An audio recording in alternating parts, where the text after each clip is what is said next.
Hi everyone, welcome to my channel. My name is Gabriella. I hope that you're all doing well.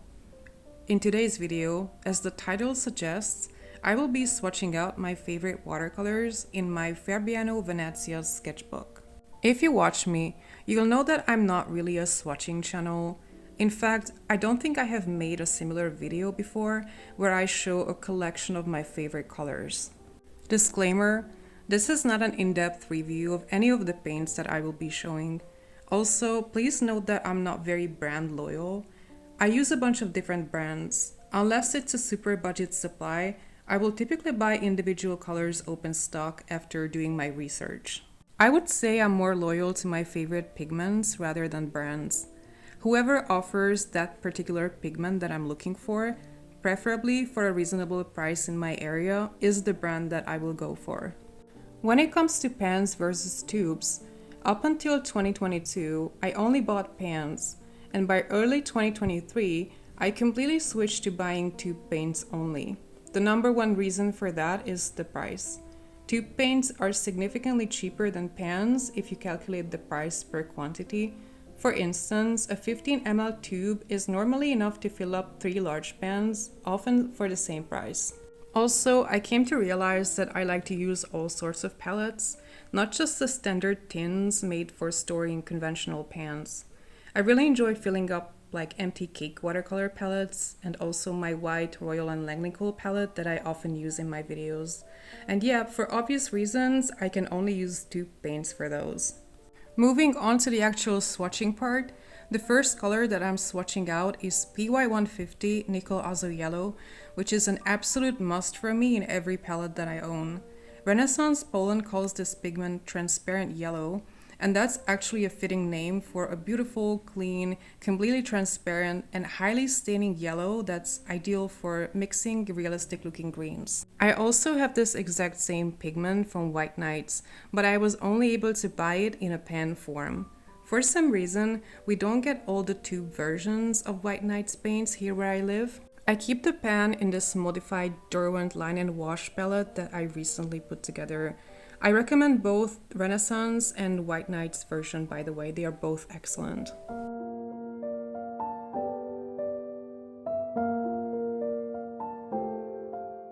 The next color is Hansa Yellow Medium PY97 by Daniel Smith.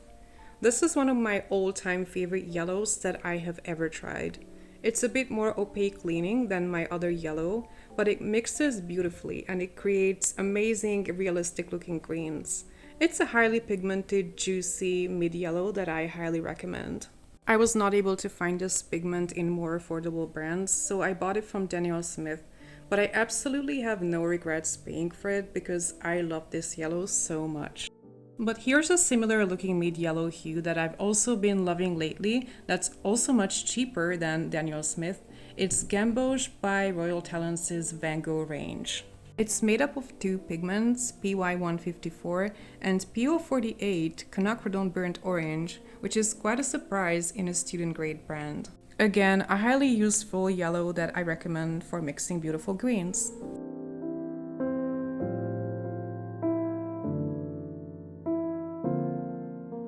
Now, when it comes to reds, I don't need too many of them. I don't use too much red in my art in general. One warm, one cool, and I'm good to go. My go-to warm red is Cadmium Red PR108.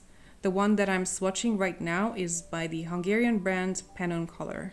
It's a very pigmented, opaque leaning paint that I've loved for many years at this point. Beautiful, beautiful, juicy color. I don't think I will use it up though. I like it for painting poppy flowers and for autumn landscapes.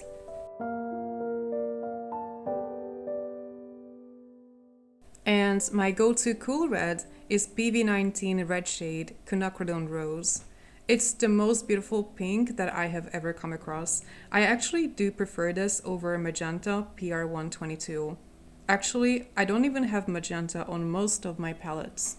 For that reason, I didn't even include magenta in this swatching because I don't really use it. Quinacridone Rose is a beautiful, vibrant, transparent, cool red that's great for mixing. I have it in 3 different versions, my favorite being the one from Daniel Smith. But I also recently tried out Shinhan's version of it that looks almost identical for a much cheaper price.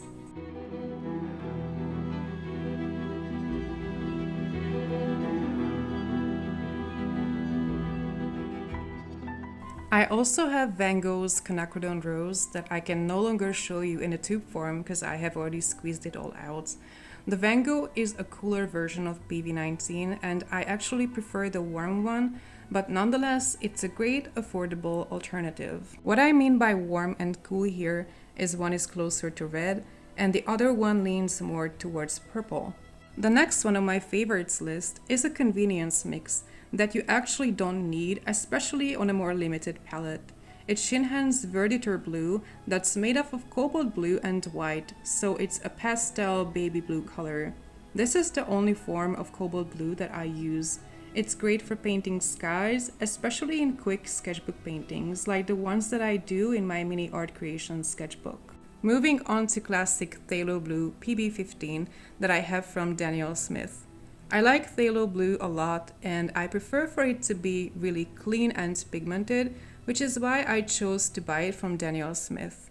It's a highly staining, very saturated color. You don't need a lot of it, so it's gonna last you a long time. Phthalo blue is a pigment that I also really enjoy using in pastel form, meaning mixed with white. For instance, this Grey Blue by Shinhan is one of my favorite sky blues alongside Verditor Blue, which is a much warmer sky blue made with cobalt blue. Another convenience mix that you don't necessarily need, but I really like. Next, good old ultramarine that is an absolute must in every traditional watercolor palette. I use Ultramarine Light by Shinhan that is a little bit less granulating and I believe a little bit more blue leaning than Ultramarine Deep or French Ultramarine across different brands. That's just my preference. I don't really need my ultramarine to granulate a lot. And when I'm not using this one, I also really enjoy the ultramarine that comes with the super budget student grade art creation tube set. These are less than $1 per tube, kind of the cheaper version of Van Gogh, but they are pigment based. It's a more muted, less clean version of ultramarine that I somehow liked so much that I have it poured into one of my main palettes at the moment. It kind of looks like you added a little bit of graphitin into your ultramarine. I really like how it looks. Turns out I don't like super vibrant ultramarine.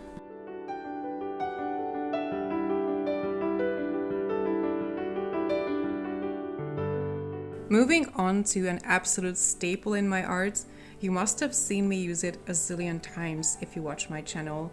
Leaf Green by Shinhan is one of my favorite convenience greens. It's made up of 3 pigments, including white, so a lot of artists would steer away from paints like this, but I just happen to really love it. I'm actually on my second tube right now. I have already used one up. It's just an amazing chartreuse type green that is also super affordable, Shinhan being very cheap here where I live. And when I'm not using that one and I want to go for a cheaper, more student grade convenience green for a sketchbook painting, I also really enjoy sap green from the art creation tube set. I actually used this green in last week's video for the tree in my cat art video.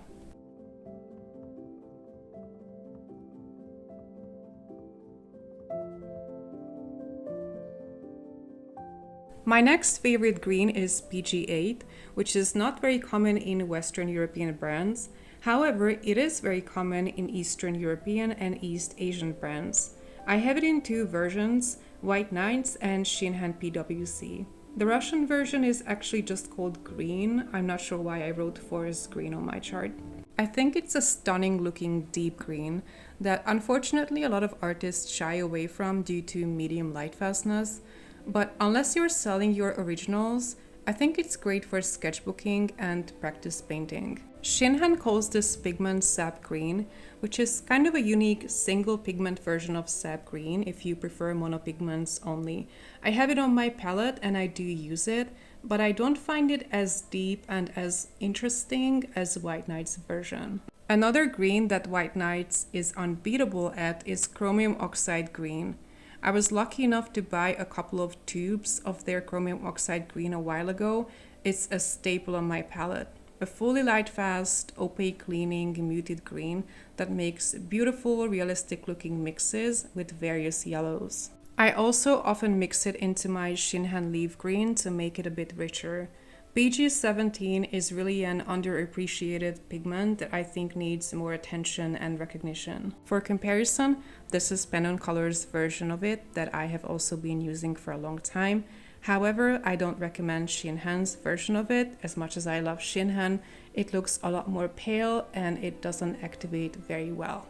Another essential color that I use all the time is Undersea Green by Daniel Smith. I first purchased a small 5 ml tube, and after using that up, I eventually bought a large tube of it. It consists of 3 pigments: nickel azure yellow, ultramarine blue, and quinacridone burnt orange. It's a beautiful deep moss green that I use for painting nature all the time. I often use it along with Shinhan leaf green, which is made up of 3 other pigments, so it can easily become like a 6 pigment monster mix in the end. But due to the high quality of both paints and the lack of fillers, it never turns into mud.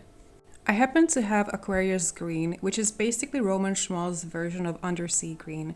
I have it on my Derwent Line and Wash palette, and I do use it time to time. It's a beautiful color, but I'm mostly just swatching it out for comparison because I usually reach for Undersea Green. Then another must-have color on my palette, Yellow Ochre, PY42. I use a lot of yellow ochre in my art, and for that reason I'm very picky about it. For instance, I don't like White Knight's yellow ochre. I also didn't like Art Creations yellow ochre. I used to have them on my palettes and I removed both. I prefer for my yellow ochre to be highly pigmented, creamy, opaque leaning, and the best versions that I've tried are Shinhan PWC, which I'm swatching here, and Holbein.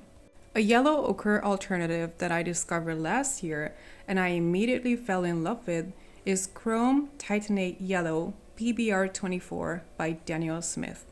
I saw it being swatched out on another channel, and due to my love for yellow ochre, I instantly knew that I just had to have it.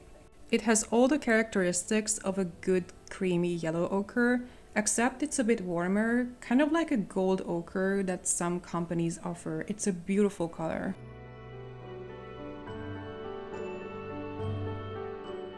Also, if you like yellow ochre like I do and would like to try an unusual version of it, Shinhan's Aureolin is actually made up of a yellowish, more mustardy version of PY42, so their Aureolin is actually yellow ochre. It's a very recent purchase. I bought it a couple of months ago for about $3. I don't have it on any of my palettes yet, but I'm super excited about starting painting with it. Here I'm just swatching it out for comparison.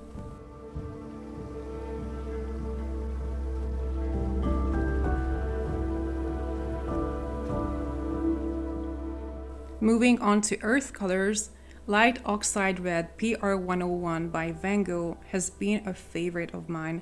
After trying it out for the first time last year, I immediately went back to the art store and bought a second tube.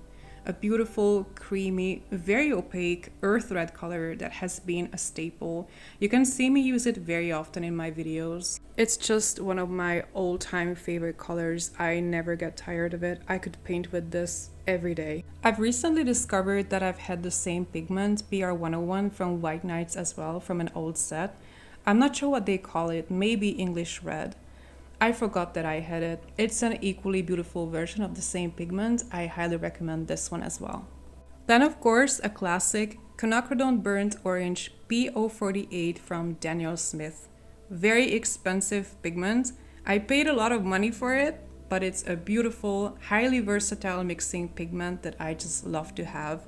PR101 was completely opaque, which I don't mind, but this one, P048, an orange pigment, is completely transparent. I never had quinacridone gold, so I kind of mixed my own from nickel azure yellow and quinacridone burnt orange. PBR7 Burnt Umber is another color that I just need on all of my palettes. I own several versions of it, but my all-time favorite is by Van Gogh. It's student grade and it kind of dries in a way like it just wants to fall out of the pan, although it never does. However, it reactivates beautifully and just instantly turns into this beautiful, juicy brown paint. If you like to paint nature and enjoy earth colors, and also don't want to spend a fortune on paints, I highly recommend Van Gogh's earth colors. They are all amazing. Another brown that I've been using a lot for the past 2 years is Shinhan's Van Dyke Brown number 2. Indicating that it's actually a hue made out of another version of PR101 instead of using the original Van Dyke Brown pigment, which is highly fugitive. It was one of the first Shinhan tubes that I ever bought, and it made me fall in love with the brand. I have bought a lot more of their tubes since then.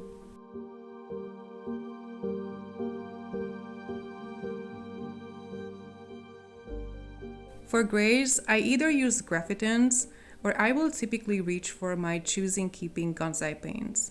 I have no pigment information to either of these, so I have no idea what's in them. I've been using them a lot lately, especially in sketchbook art. I use them along with my Western style watercolors. Not much to say here, beautiful rich gray colors that I use a lot in sketchbook art, for urban landscapes, shadow, just anything neutral.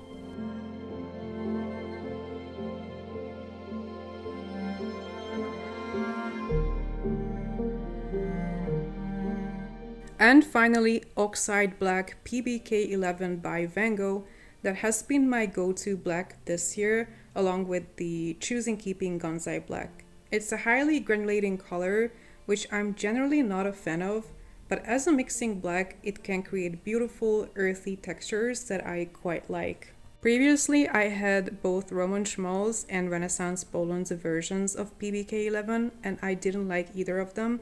The Roman Schmalz version just would not activate in the pan, and the Renaissance one had way too much binder in it. It was like painting with a glue.